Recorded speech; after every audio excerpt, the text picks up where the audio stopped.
listening to Cooper Talk. Welcome to Cooper Talk. I'm your host, Steve Cooper, and remember, I'm only as hip as my guests. And I got to tell you something, people. Back when I was a freshman at the lovely Stockton State College in Pomona, New Jersey, there was a rule. When you were a freshman, you got crappy classes because all the upperclassmen got them. It was before computers and all that, so we had to go and wait in line. So we would basically get stuck with early morning classes and evening classes. And so after the meal plan, we had nothing to do because it's not like now. There's all these TV shows, TV channels. We had Philadelphia. We had 3, 6, 10, 17, 29, and 48. And we started watching soap operas. And my guest, it was her first year as Kayla Brady on Days of Our Lives. And it's so funny that I'm talking to her all these years later, but that's how it was. Like, there wasn't a lot on TV. And my guest is Catherine Mary Stewart. How you doing, Catherine? I'm doing great. How are you doing? I'm doing good. I try to tell people that it was so crazy back then, and we'll get into you as when you were on a soap. So many people watched them. It's not like now there's 87 daytime shows and stuff like that. But back then, I mean, and we grew up, watching TV. It must have been, as an actor and someone who was popular in a show, it must have been very overwhelming at times, dear. Yeah, I mean, it was the first real job that I had in Los Angeles. And of course, growing up, in high school, we all rushed home after school to watch whatever soap opera it was. Days of Our Lives was one of them, because that's what we talked about when we, got together at school the next day. So, and, when I was first in Hollywood, they were huge. And Days of Our Lives was like first or second rated and everything. So when I was very excited to audition for it, and I was very surprised when I actually got the role. So that was super fun, and it was the first time that people started recognizing me, in public, and that kind of freaked me out a little bit, because I had, I'd done a few things, I guess, before Days of Our Lives, but nothing where people would stop me in the street. And so, going into grocery stores and stuff like that, it was like you could just sense that people were looking at you. And it just makes you feel very self-conscious. Honestly, I don't know how, superstars do it. One of my saving graces was that I just wasn't hugely social, but it was grocery stores. I really sort of felt it. I thought, okay, so I guess I need to wear makeup and stuff when I go out.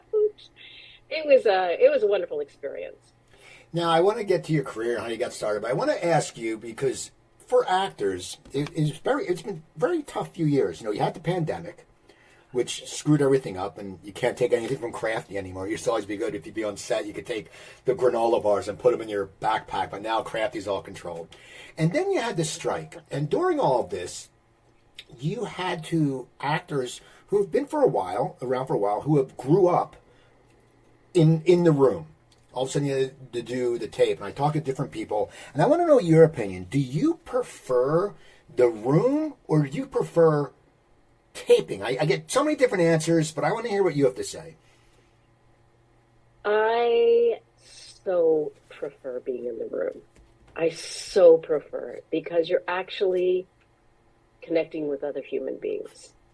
And you can also go in the room and, you've sort of figured out an interpretation of what the scene is all about based on, whatever it is, the things that you do to prepare. And when you're in the room with either the casting director or, the director or producer, whoever it is, they can comment on, your performance, what you've done, and then they can give you adjustments. The way it is now, I feel like I'm just throwing stuff against a wall and hoping it'll stick. And I hate to use this word, but I hate self-tape. I'm used to it now. It used to be very uncomfortable for me, but I'm used to it. But I just find it just not nearly as interesting or intimate or useful as an in-person interview. I love being in the room with the people that I can potentially work with. And then they get to know who I am, too, because on tape, you slate your name and, I mean, how much can you really do to sort of express who you are on tape? And then you give them a take. And yes, younger actors now, it's all they know. And so that is what they're comfortable with. And I've heard many say, oh, I can do as many takes as I want and all this other stuff, which is true. But ultimately, I feel like, especially in my generation, it was all about the chemistry of the people in the room, on top of the fact that you could actually perform. And then you can react to some direction, and they can see then how you react to direction. But it's interesting also, I mean, it's so double-sided because, number one, young actors, that's all they know, so they're very comfortable with that. It's actually multiple-sided. Two, because of COVID, it was necessary. So that's a good thing that we were actually able to audition online. But now what I believe has happened is it saves producers, production, casting directors so much money, not having to rent a space, not having to hire somebody to run a camera, not having to do all these extra things.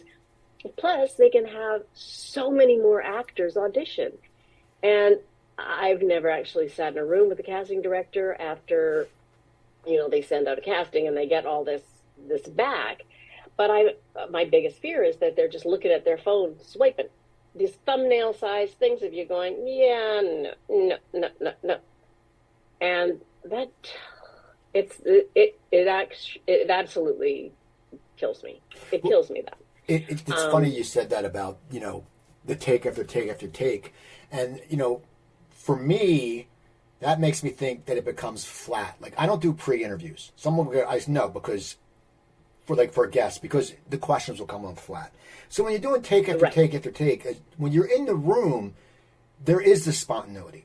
There is something that they could be looking for someone completely different. Like, let's say you look at the side, look, we're looking for a bald man in his 40s. Look, and they have that. But then a guy comes in who isn't that in the room, and he's just spectacular. And they go, holy crap, you are the actor. I think that's what hurts a little. I think there's some really talented people that will get looked over because they're not a generic look. I absolutely 100% agree. I think it's very, very unfair to the actors, and I feel like it's a disservice to the production. And now, on the other hand, I don't know. I heard it somewhere, and I was listening to some of your podcasts, and it might be somebody that you interviewed who said, these young actors come on, and I was so impressed because they're so comfortable in front of the camera, because that's the whole culture with the younger generation these days, with selfies and, TikTok and all that stuff. So they're very comfortable in front of the camera, and I guess that would have been an element back in our day. But I don't feel like, I don't know. I just feel like for me specifically, it's a lose situation. And I think also, and I find it frustrating. And back, when we were talking about back, years ago, a lot of actors were trained. They didn't go in it to be a TV star because there wasn't 8 million shows. They couldn't become a reality star, things like that. So they were trained actors. So the room meant everything because they knew what it was like to be on stage in front of a crowd and know you can't screw up.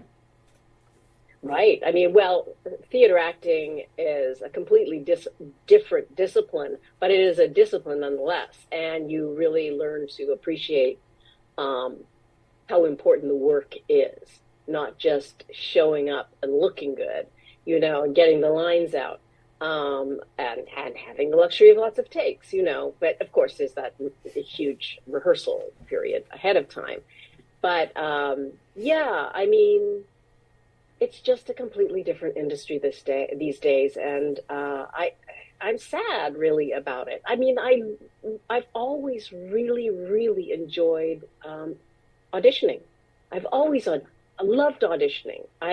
When I lived in Los Angeles, I loved getting in the car and driving to the place and meeting the people and really having a back and forth with them I mean, even before then they started putting you on tape, that was sort of something to get adjusted to. But it was great just with your script, reading with other actors, and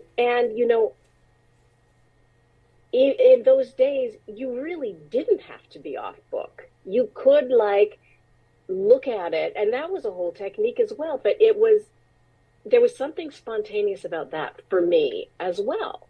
Like, you sit down, you get the script. This is even earlier. And you'll get the sides, and then in 15 minutes, you're in there with them. You know what I mean? And you're like referring to the script, but there's something there's an energy there and a spontaneity there that I loved.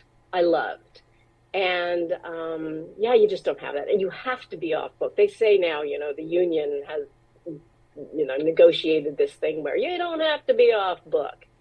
Yeah, what are you going to do on camera, reading with somebody, when you're self-taping? You're not going to be looking down at your thing. It's different. So I don't think it's bad to be off book. I think it's great, but it's just completely different now. And I don't find it nearly as stimulating or fun. It was so much fun to talk to these people about stuff and really, make it a moment with other human beings, as opposed to just sending this tape off and just, I've had several auditions recently that I felt so good about. I thought, okay. And when I felt that way with in-person auditions, generally speaking, that was a very good sign. I hear nothing. Nobody responds. Nobody gives me any feedback. I get nothing. It's just like dead air. And I'm like, what could I possibly have done that was, deserves this? But whatever. Yeah, it's just a different business. Now, do you think it was easier for you earlier in your career to go in and, as you said, look at the lines and go into the room? When you came from, you were on a soap opera, which sometimes you have to learn, dialogue every day. Gregory Harrison's been on the show a bunch of times, and he was just posted something on Facebook the other day how he hadn't been in it forever, but all of a sudden, you need to learn 20 pages. Do you think that made it easier for you to go into an audition because you were used to that pressure of you had to learn it, and probably if you were off a little bit, they'd probably let it go if you delivered it right? Right. The soap opera was the hardest thing I have ever done in acting. It was, for me, so hard to, if you had a strong storyline, memorize all those lines. I mean, they'll focus on different characters at different times, and they'll have different characters will have stronger storylines than other characters. And of course, they'll have a lot more dialogue. And, you're shooting an hour show in a day, as opposed to an hour and a half movie in 6 weeks or something like that. So you have to be on it. And I found that very difficult. And, every night and just sitting there trying to learn these lines, and I would just so get into my head. And one of my theories is actors that have been on the show for a long time, they know their characters so well. The writers know the characters so well that it's almost like, of course, that's what I'm going to say. That's my theory. That's my excuse. But it was very hard. And I'm not sure, again, another kind of a discipline, and it's another discipline to put in sort of your backpack of disciplines and that you can draw from. But I'm not sure that it helped me enormously, because I found that it really sort of suppressed my kind of joy and spontaneity, we keep saying. And, I was so all the time, just so like, I've got to get these lines out, that I really think that it took away from, potentially a great performance. But I am in awe of I'm in awe of soap opera actors, because I watch it every once in a while and I'm like, I don't know how they do that. I just don't know how they do it. So I want to ask you, I want to go back to the beginning. What got you into acting? Because I know you ended up in London to dance. I mean, what was the whole, because you were young. Like, I just talked to a musician the other day who left the Philadelphia area to be in a band in London when he was 19. He had never been out of the area. And I go, wow, like for me, I talked about college. When I was 18, I went to college an hour away, but I lived there because I'm not living at home when I'm in college. But how did you end up in London? What was the path to get you there? Well, first of all, I was very familiar with travel. My whole childhood consisted of a lot of travel all over the world with my parents, and my dad was a professor of biology, and he took us many places. One 1.5 year period, we lived for 5 months in Barbados, and then we were 8 months in Australia. So and then we traveled all over the world in between all that, because my older brother was in 12th grade, and he knew that this opportunity wouldn't come up again. So he really wanted to make a lot of this particular trip. And it was amazing. So I wasn't intimidated by travel. I had relatives in England. At the time that I decided to go to England, it was straight out of high school. But my thought was, at that time, I was very serious about dance. And I was trying to decide whether to leave my hometown of Edmonton to go to Toronto, which was another big center, or New York, which just the idea of it, people that don't live in New York are so intimidated by New York, myself included. I live there now, and I'm just like, oh, don't worry about it. It's just fine. But at the time, I was like, oh, how will I survive New York?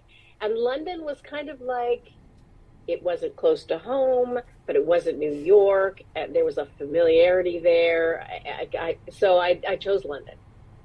And I went to this place called the London Studio Centre, which was primarily dance, but it also offered singing and acting and dialects, and just it really gave me a foundation for performing arts in general. And also by, all through high school and junior high school, I was in theater and all that stuff as well. I had been on the stage a lot in various ways. So, while I was in London, I heard about this audition for this movie. They needed dancers. It was going to be a futuristic rock musical. So I went along to this thing completely unprepared. I literally ran into a couple of friends of mine from my dance class who were going to the audition. They'd heard about it. And I was like, where are you going? And they said, we're going to this audition. I thought, I should just go along. I'll just skip class and go along. Completely unprepared. And I ended up during that audition, the director, Menachem Golan, pulled me out of the crowd of dancers. It was like a cattle call dance audition, and asked me if I could act. And I was like, yeah. I was 18. I might have been 19 by then, actually. I left home when I was 18. But and if I could sing, and I'm like, sure. I'm going, why? What am I doing? And then I read for him and I sang for him. And I ended up with the lead role in this movie. So that was my kind of very fast track to acting path. Isn't it crazy when that happens? And everyone says, it's true, you need to have talent. But sometimes there's just so much luck. Like, if you didn't run into your friends, you would have never moved, and you don't know, you would have still maybe been still dancing. You don't know. So after that role, what do you decide to do? Do you say, I'm going to keep dancing, or is that why you packed up and went to L.A.? Well, yeah, I mean, the thing about doing this movie for me was that I thought, this is really cool, and I'm going to see what it's all about and all that, but my intention was to go back to dance.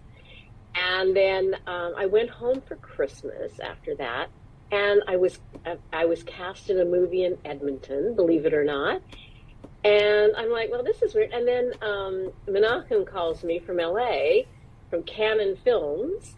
He had established Canon Films, and he was like, we have this movie that I want you to be in. It's called Dr. Jekyll and Mr. Hyde with Oliver Reed. And I'm like, oh, that's cool. And so I kept getting sort of dragged back into it, And the weird thing about that was when I got all prepared to go, and I get to customs and immigration, which was in Edmonton. And they said, "So why are you going to the States?" So I was going through American Customs and Immigration. And I said, "Oh, I'm going to be doing a movie."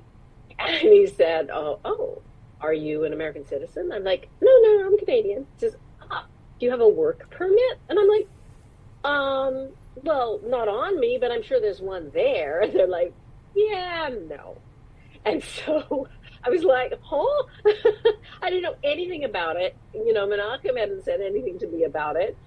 And I got back home because I couldn't get on the plane, and I called him. He was so mad at me. He was like, "How could you tell them that that's what you were gonna do?" This was Menachem. Menachem could be a teddy bear, but he could also be a grizzly. He was so mad, and I ended up not doing that. But eventually, I went back to London. And then eventually, and I did a couple more things there, like Nighthawks, and I did a couple of commercials, because I had an agent by then. And then I just decided to make the move to LA. Nighthawks Nighthawks was a great movie. That was a great movie. Oh, it was. Yeah. It was Stallone and Rutger Hauer, right? So yeah, that's correct. So you go to LA. So how does the role of Kayla come up? How do you get the audition for that? Because you're new. You were new in town, and it is new in town, and it's soap opera essentially. You said the soap operas were huge back then. So how did you just? Was it luck again? Like, did your agent go, "Oh, we got this audition for you," or? Well, so to get the trick, of course, is to get an agent when you're there, and I had done this feature film. I had a leading role in a feature film, and that was my ticket to an agency. They thought, okay, we can work with this. And there's something good about being new in town, because you're new, there, you've never been seen before, you're sort of fresh. And I was auditioning almost immediately. I was going to meetings and auditioning like 3 or 4 times a day, all over the place. I loved it. I was just having so much fun running around, and I ended up with a couple of guest spots in some series, and it was just like a regular audition for Days of Our Lives. And I went in and got a call back, I guess, and it was a long time ago now, but it was, I had this agent that was just working their butts off for me, and I got a lot of attention, and they liked me on Days of Our Lives. So now, what happened on that? Did they write you off? Because your soap operas, you never know, because soap operas are so weird. Like, Days of Our Lives, in fact, I could see it. I haven't seen it forever, but if you walk by, there's someone back who was John Black, who's now Roman Brady, who's now, he somehow became a Stefano or whatever. There's always so many twists and turns. What happened with you? Because you disappeared because you lost your virginity, I believe, to Kolsacek. And did they write you off, or did you have other plans in your career? They wrote me off. Kolsacek, who is now plays my brother. He's literally Roman Brady, so that's a bit weird. He was my boyfriend, and he took my virginity. I was so innocent, little nurse Kayla Brady. It was interesting because I was on for 2 years, and they ended up writing me off for whatever reason. I don't even want to speculate. But the timing happened to be great, because while I was sort of ending my tenure on Days of Our Lives, I got cast in The Last Starfighter. And so I literally, there was a little bit of overlap there where I was still on Days of Our Lives and I was shooting The Last Starfighter. So that was kind of interesting. But talk about luck. I was very lucky to make that incredibly smooth transition into The Last Starfighter, which was big for me because it was a lead role in a Hollywood movie, and Now, when that happens, you came from the soap opera, but then you're in a Hollywood movie. Do you feel the heat? Like, can you feel your career, like the heat going around you? Because you came from a soap opera, and then you roll right into a Hollywood movie. I mean, so did you feel like, was it a point where were you still having to audition, or were they saying, or were you getting offers? At that time, after The Last Starfighter, before it came out, for sure, I was still auditioning, and auditioning a lot. In the 80s, there were so many movies made about kids that were my age at the time, and I was just auditioning for everything. But when it came out, and then before it was released, I got Night of the Comet, which apparently at that point they were aware of me, and it was kind of one of these things where they wanted a Catherine Mary Stewart type, I remember, I think it was Kelly Maroney who ended up playing my sister. Years later, I'm segueing here in a weird way, but years later, she sent me this audition that she was going in for that literally said a Catherine Mary Stewart type. And we were laughing about that. And I was thinking, I wonder if I would have got that role, know? At any rate, I don't know that they described the role of Reg from Night of the Comet as a Catherine Mary Stewart type, but they were aware of me and they wanted to bring me in for that. So that got me in the door there. And then I ended up doing it. And both Last Starfighter and Night of the Comet were released around the same time. So that really got the wheels turning for me. But when you ask me, did I really feel the heat and I knew that, my career was exploding? No.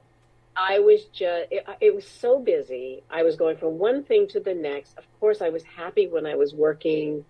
And you do get a sense, there is a point where, no, I didn't have to audition. I was just being offered things. And that was really, really nice.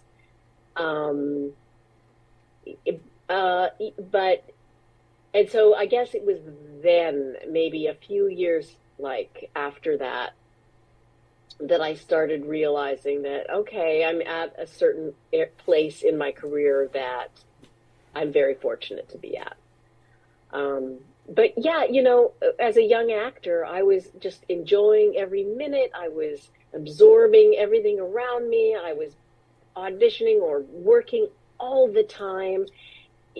I just, for me, didn't have a chance to sort of sit down and kind of calculate where my career was at or what it all meant. I was just going with it, and it was fantastic. And you did Mischief with Doug McKeon, I remember that, and then Scenes from a Goldmine.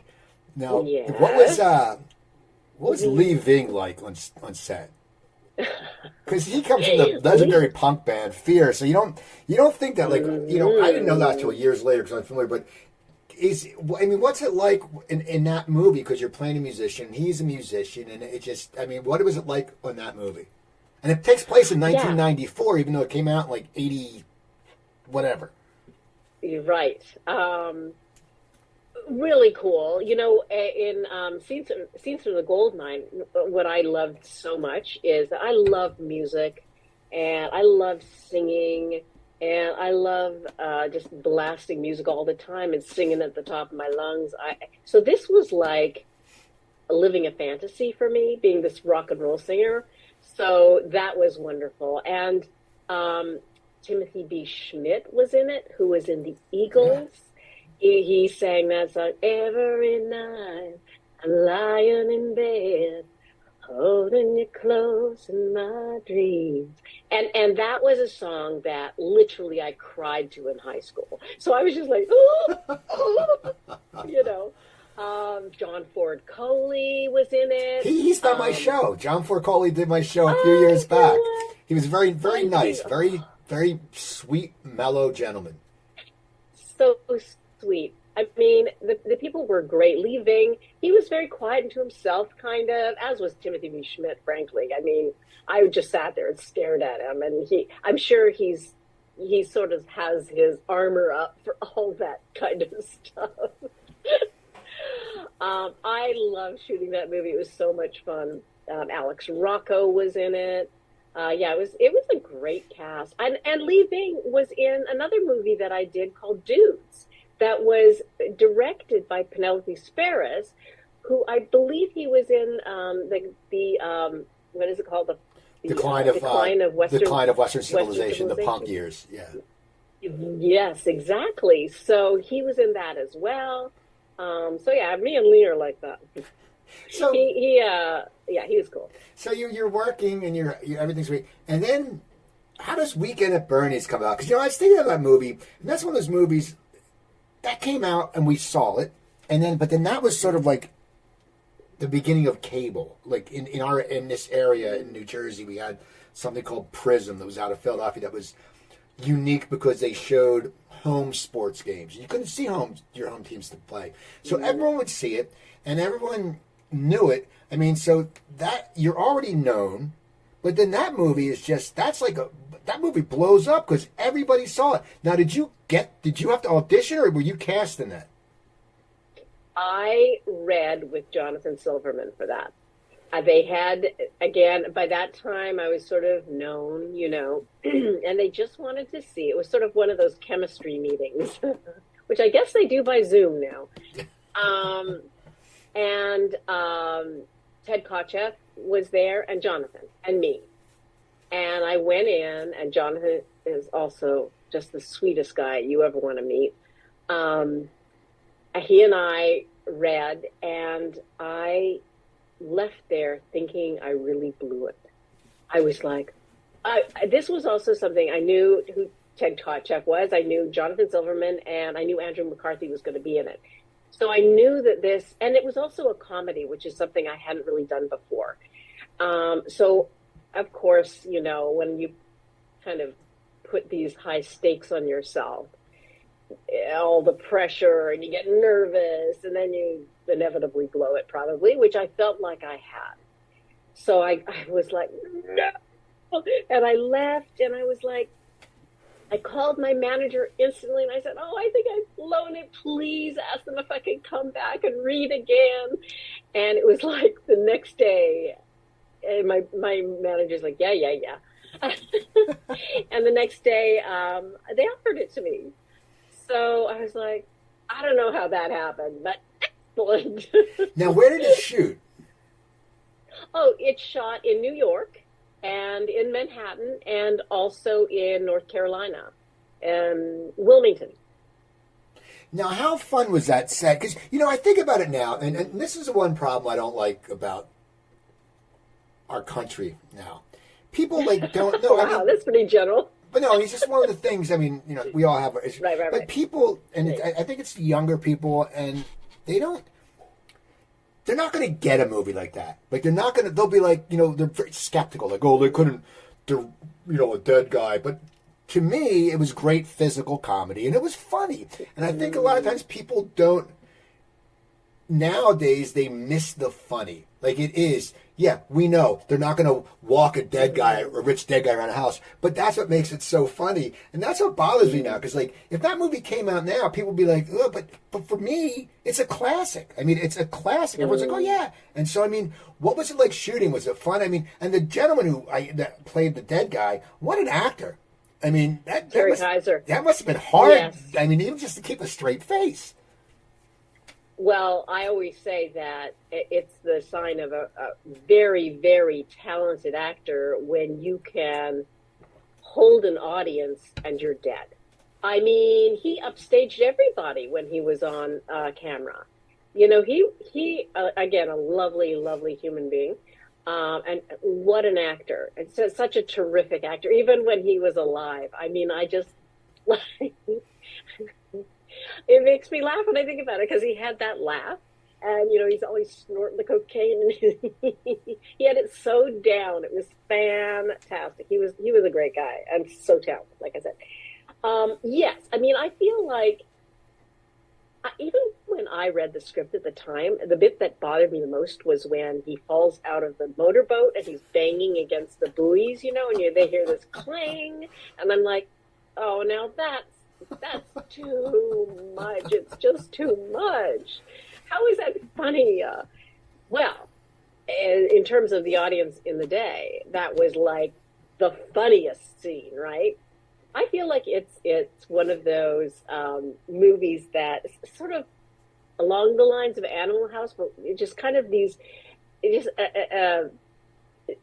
a comedy that really appeals to like crazy college kids or something like that. Because it's so silly and so off the cuff, and I agree with you. People take everything so very, very seriously. Although you can see all these Marvel movies. I mean, that's real.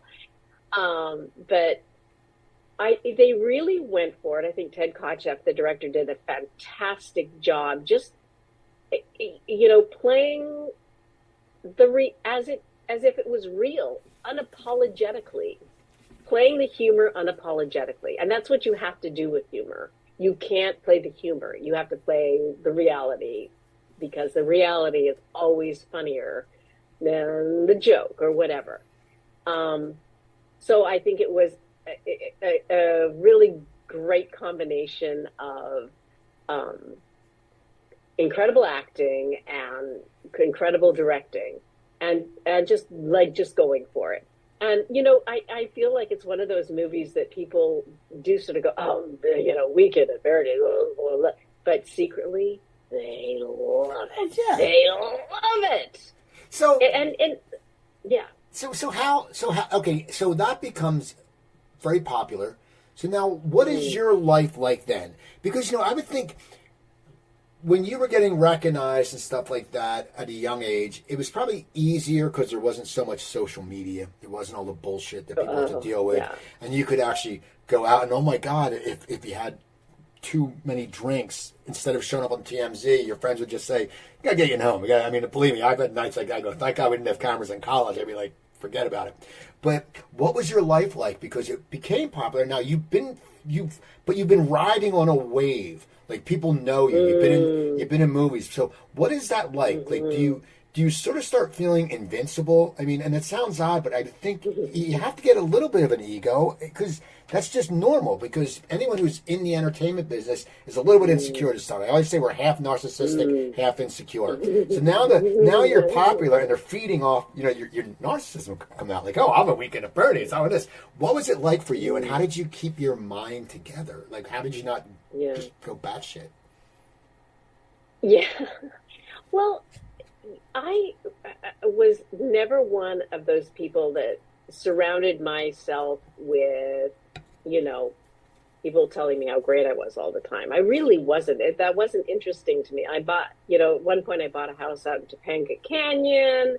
I just loved being out there all by myself. It was, I don't know if you're familiar with Topanga, but it's kind of, it's very remote from LA. Full of hippies and things like that. But I loved it. I loved being outside and hearing all the nature and everything. I didn't go to clubs. I didn't, hang out with the latest and greatest. So, I mean, I'm sure, I guess my experience was that I did have a certain expectation of what I should be offered, or if it was an offer or not, or perhaps what I would be paid, because back in those days, you were paid at least what you were paid last time, and usually it built up. Nowadays, it's like, scale plus 10, period. I'm making way less money than I ever did. And I can't live on it, it's just so sad. But I'm sure that I was narcissistic to a certain degree. I just didn't wallow in that kind of stuff, or revel in it, I guess. It just wasn't interesting to me. A lot of my friends weren't even in the business. I loved the behind the camera stuff. I loved all that stuff. Yeah, I mean, I just, I don't know. It was, I don't know why I'm this way, but I'm more of a realist, I guess. I didn't really think a lot about all that stuff. And in some ways it was detrimental, because nowadays you see young actors and it's all about the business and everything is just planned out, just so, they're putting their, I was never like that. I was just relaxed. I was having fun. I loved, people ask me, what was your favorite project that you were on? And honestly, I mean, some were more challenging than others, but but I just really loved doing what I did for different reasons for every project. Um, so yeah, I was just never like out there going, look at me, I'm a movie star. Now, what was your plans after Weekend at Bernie's? Because I know you left for a while to start a family, right? Right. Well, right after Weekend at Bernie's, I did this mini series called Passion and Paradise with Armand Assante and Rod Steiger, who was that he also played my father in it, and that was the second time I'd worked with him. I worked with him also on a mini series years ago, a spelling thing, Hollywood Wives.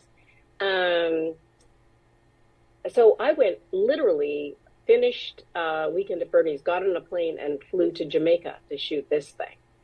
So I did that, and it was I'm sort of sad about the title because it was a mini series and they were trying to obviously attract an audience, but it was a very, very interesting historical set of events that happened around just before World War II and involved royalty and gold and all this underhanded stuff, and the character that I played, Nancy Oakes, was a real character, and so it was based on a true story.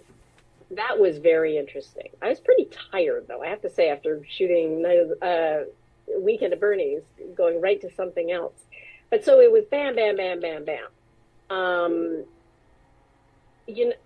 mean, I left LA in like 1992 or 3. I met my husband. I met in New York. I spent a summer in New York in like 1991. I just wanted to get out of LA, and I was taking classes, and I met him there, and we started this sort of long distance relationship. And I ended up doing this series in Vegas, and he would come to Vegas and visit me, and we ended up. I was a little bit. I was 32, and he was in his 40s, and I was like, either we're gonna take this. I was just like, either we do something or we cut it off, because I don't want to just have long drawn out relationship. And he ended up proposing to me like less than a year after we met, and we got married and started having kids, and we ended up moving to New York. And yeah, that definitely completely changed the dynamic of my career, because people thought I dropped out, which in my mind, I was like, no, I'm just here in New York. Isn't there an industry here? So it kind of put a halt on things, but, which was a drag in terms of pursuing your career later. And I did start again, really deliberately trying to resuscitate whatever was left by spending more time in Los Angeles. And yeah, it's been a bit of a struggle, but my plan has always been to just keep working, and now I want to direct more. I've directed a little bit, and I've written some stuff. COVID gave me the opportunity to write a script and finish off a couple of other things that I've been working on over time. Well, it really sucks that, because you had kids, it's such the double standard for women. My mom was a she went to Temple University in Philadelphia, and in 1952 she graduated. She was the only woman in her marketing class, and she didn't wear a wedding. She didn't wear an engagement ring to her interview because they thought, oh, she's just going to have kids. And she waited like 6 years, and everyone thought something was wrong with my dad. They're like, oh, something must be wrong with him. And then she left to raise us, but it was such a double standard, because it's like, she had a career, and that must be hard as an actor too, because you want to be a good mom. Of course you want to be. You don't want to see like your kids, Hollywood kids, going crazy, which must be harder when you're all these hit movies. Now people are like, oh, she's probably one of those Hollywood, all those Hollywood people. So it always sort of pisses me off, because you didn't disappear, but just because you're not in the scene, they think, oh, they're not in the scene, and it's like a lot of people, and that's what's good about Hollywood now, is a lot of people are moving out of LA. Like I know so many people have left LA. Me too.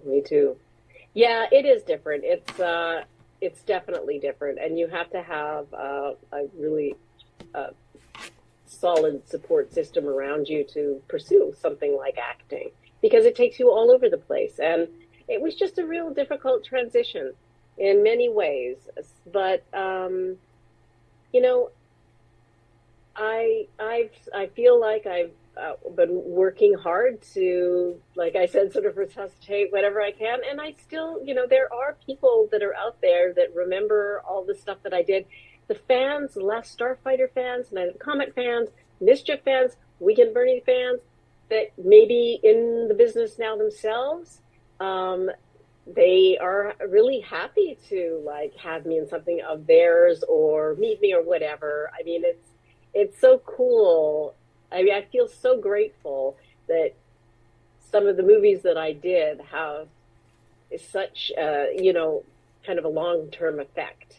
And people, because honestly, the audiences of these little movies are die hard. And Yeah. I'm proud of them. Yeah, well, I know you also, well, earlier, I wanted to touch something because I was looking at your website and about the directing. Mm-hmm. Earlier in this interview, you had said that you always like to be behind the scenes. Oh, yeah. Now, is that one of the reasons why you decided to get into directing now? Was it always something you wanted to do, and now you're like, okay, I can, because everyone has to create their own stuff now. And now you can create your own stuff. It's not going to cost you, $85,000 to do a 10-minute movie. Now you can do something for next to nothing. So is that one of the reasons why you started? I mean, did you want to start directing first, or did you decide you wanted to write first? I would say directing. I wasn't sure at all about the writing thing. I was a little intimidated by the thought of that. A friend of mine who is a director, producer, writer, his advice, which was the best advice, and I would give it to anybody who's attempting to write a script, is to say, just expect from yourself to write 1 page a day.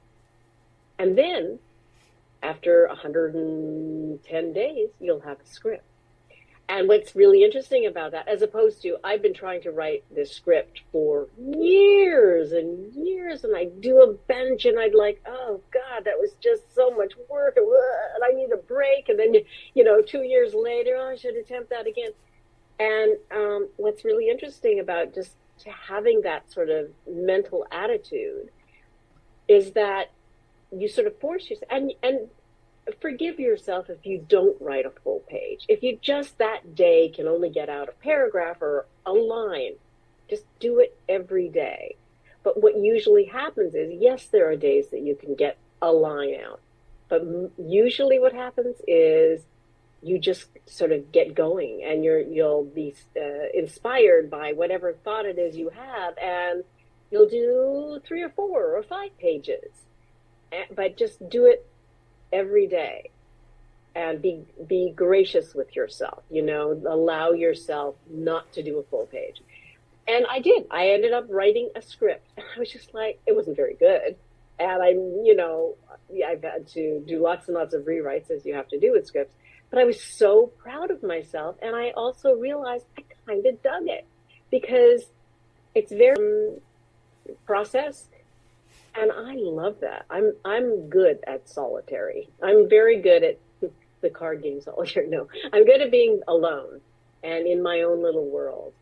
So I really enjoyed that.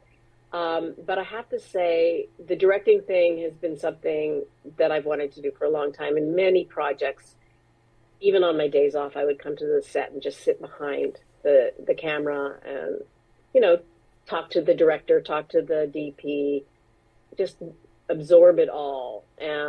So I had a real foundation for the technical side of it as well. But when I did finally direct something, it was like, I could compare it to the first time I performed on stage professionally as a dancer.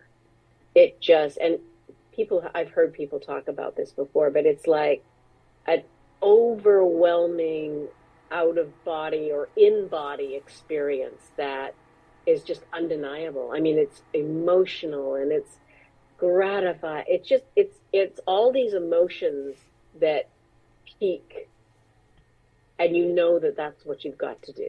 It just, this is what I have to do. And I remember feeling that as a dancer. And I was just a kid, and I came home, and I was so excited to tell everybody, this is what I'm going to do for the rest of my life. And they just didn't want to know. They couldn't have cared less. And I ended up, I think they were watching hockey or something. You know, I'm from Canada, so hockey's big. It was probably hockey night in Canada. And I ended up going up to my bedroom and just sobbing in my pillow. But it was out of frustration because nobody was paying any attention to me. And Lord knows I need attention. But also just this huge explosion of emotion that, yeah, it's just sort of undeniable. Now, but that's how I felt about directing. Well, because now that you direct and you want to direct more, you can pull, because you've been in a lot of movies and TV, and I'm sure, and I'm not going to ask you to say names, but I'm sure you had some crappy directors, because everyone has stories where, you know, I've heard someone was on the show and she told me how she just walked off the set of Mad About You because she said the director, she was a guest star, she said the director was just such a jerk.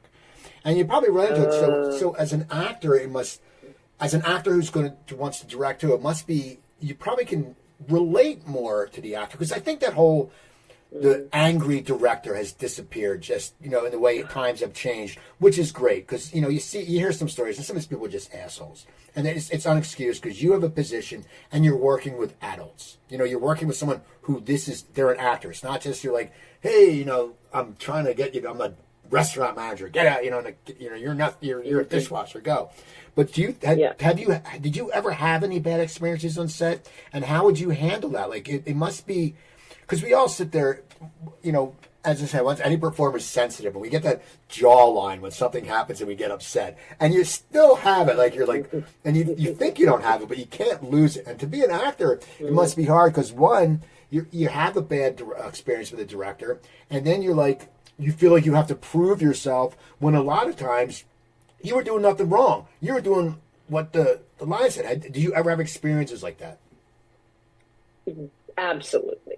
I mean, I don't understand directors that are assholes, and that as an actor, it's essential that you have someone who supports you and makes you feel good about yourself, because you can't give a good performance if you don't feel good about yourself. You just can't, if you're not confident in what it is you're doing.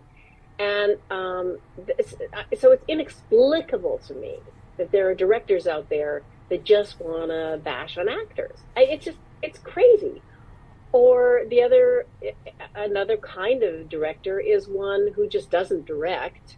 They hire you, and then in their brain they're going, how am I going to edit this, or whatever, which is important to have some sort of sense of how you're going to edit it. But when you're working with actors, I feel like it's essential to have a level of empathy for the actor and be able to relate to them and to support them, even if you want to get a different performance out of them.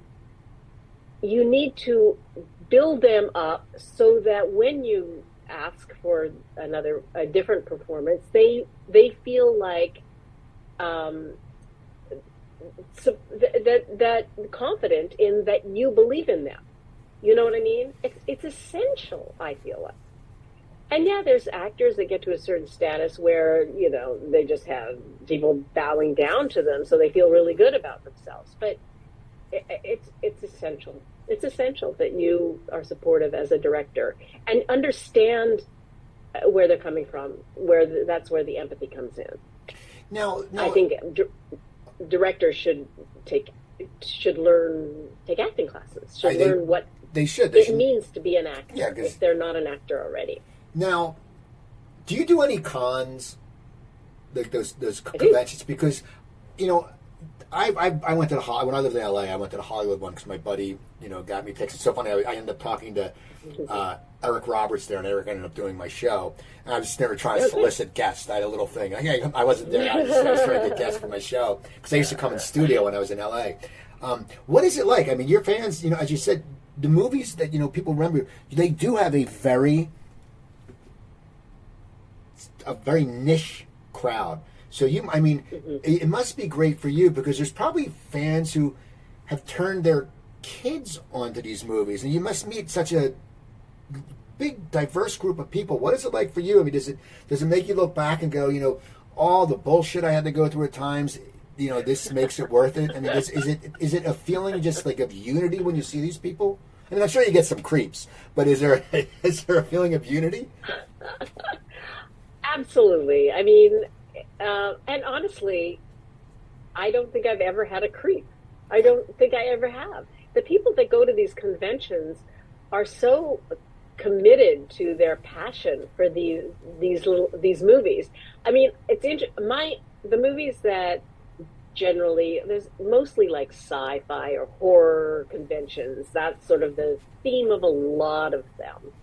And so I feel like my movies, especially The Last Starfighter and Night of the Comet, are really kind of right on the periphery there. I wouldn't call either one of them super sci-fi or super horror, but and neither one of them were like massively popular movies, and with 2 and 3 and 4 and 5, like Halloween or whatever. But what I do find is with the fans that I meet, first of all, they know so much more about the movie than I do. They know more about me than I do. And they are always so gracious and pleased to meet me, which makes me, I keep saying this word, but I feel so grateful to have been a part of these little movies. And there's nothing about them that I feel sort of bad about, I mean, I'm really proud to have been a part of them. And because I think they sincerely have an effect on the audience in a really beautiful way. Because I feel like the characters in these movies are relatable. And I think I kind of distinguish that little 80s kind of movie from maybe sci-fi movies today, where the characters are just, out of this world, and yeah, it's exciting and they're action-packed and everything. But what's so fun about a character like Alex, in The Last Starfighter, is he's every teenage boy graduating from high school. You know what I mean? And the sort of the fear, or not fear, but the sort of the nervousness of the unknown and what's going to happen next, and it's not going exactly the way I want it to, and I don't know what, and then ultimately he has the biggest adventure, but it gives the audience this idea of hope and possibility, which is such a wonderful message, I feel like. And even with Night of the Comet, it's sort of a crazy, weird, quirky movie that I feel like covers a lot of genres, from comedy to sci-fi to horror, everything. Everything's in there, which I think is really kind of fun and unique about it. But what I hear from fans all the time is, especially but not always, girls say it was very empowering to see a movie about a couple of young girls who could actually look after themselves. And a lot of guys have, said it was, really empowering for them, but also they have so much respect for that. It wasn't like movies, the kinds of movies that are made and the people who decide to make them make up all sorts of reasons either to make a movie or not to make a movie. You can't make a movie with a couple of girls because no guy is going to see it, that kind of crap. And that's just not true. I mean, I feel like so many movies just dumb down the audience, and then that's all they expect. And there's this whole thing about, well, kids, all they want is bam, bam, bam, bam in their face, a little bit of comedy. Well, that's all they get. Give them something that they can actually watch and contemplate and think about afterwards, you know? Anyway.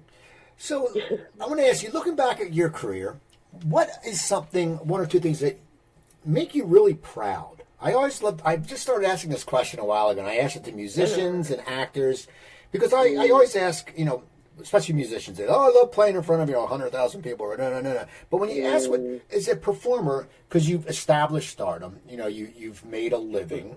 I mean, what is a few things that have made you proud when you look back on your career and you go, man, this is really good. This is cool.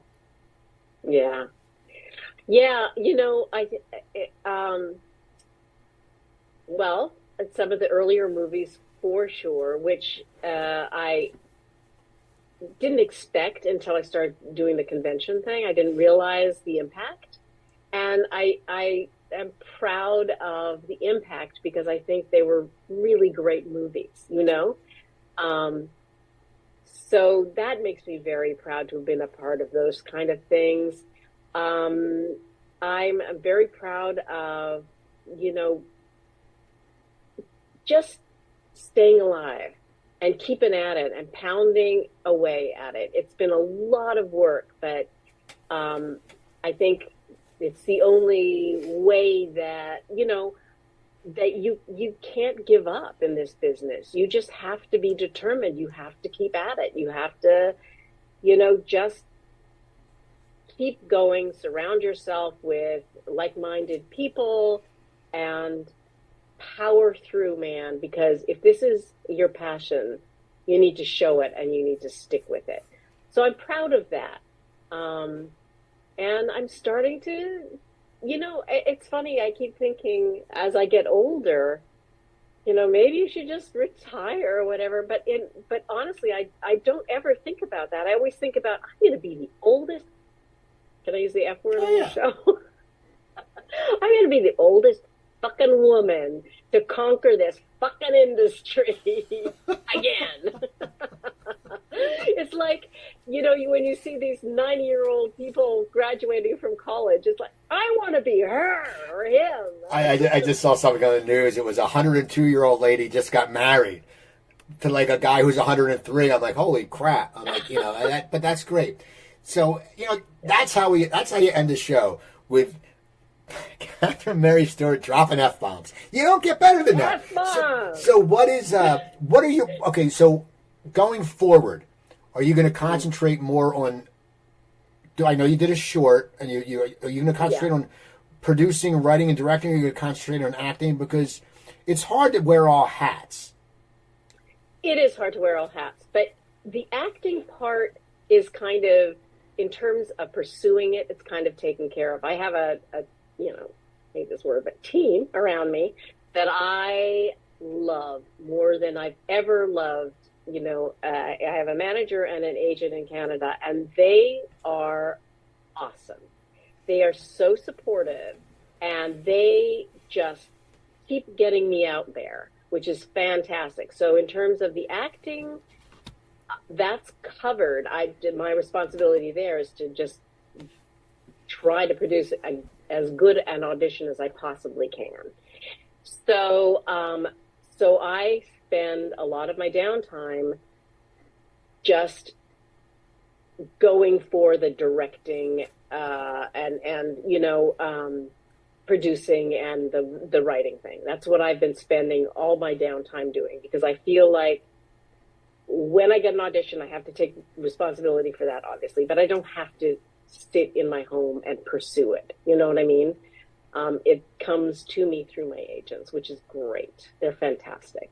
Yeah, so that's what I spend a lot of time doing, is trying to get my foot in the door for the whole directing thing, and just chipping away, man. I'm chipping away every day. Well, this has been great. I want to thank you. People, go to Catherine's website, and she has an app. Yeah, I saw you have an app.